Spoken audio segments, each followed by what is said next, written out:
তুই ওনার সাথে কথা বল, ওনাদের বল যে ওনাদের সব কথা আমি মেনে নেব, কিন্তু আমার একটা বিষয় যেন ওনারা মাথায় রাখে, যা যা হয়েছে এর সব কিছু দায়ভার আমার, এর সাথে অন্য কাউকে জড়ানো যাবে না।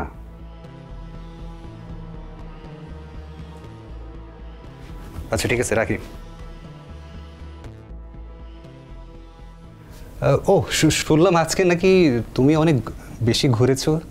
হ্যাঁ ঘুরেছি, অনেক কিছুই দেখলাম। সব থেকে বড় ব্যাপারটা বাড়িতে এসেই দেখলাম, তুমি নাকি আঙ্কেলের স্টুডেন্ট হয়ে গেছো, তাও আবার আমার আগে। তুমি তাহলে সব কিছু ছেড়ে দিচ্ছ? কি করে জানলে? বাবা বলেছে।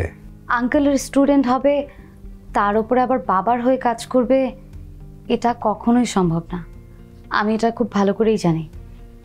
আর সব থেকে বড় কথা, এই জীবনটা তোমার না রুমি। তুমি কি করে জানলে? স্মাগলিং তো আমি এখানে থাকতেও করেছি। যে খারাপ সে চাইলে সব জায়গা থেকে এসব করতে পারে।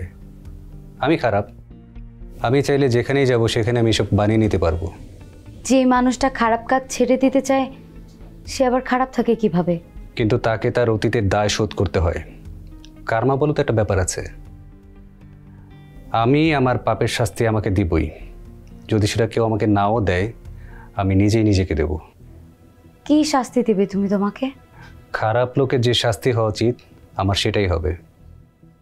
আমি পুলিশের কাছে সারেন্ডার করব।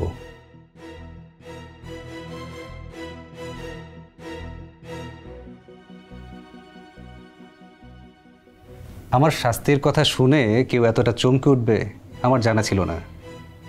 সত্যি জেনে ভালো লাগলো। তোমার অনেক কিছুই জানার নেই।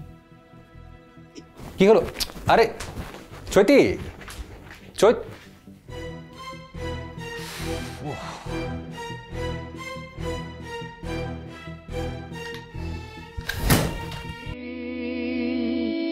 স্বপ্ন দেখার দিন এসেছে, স্বপ্ন দেখার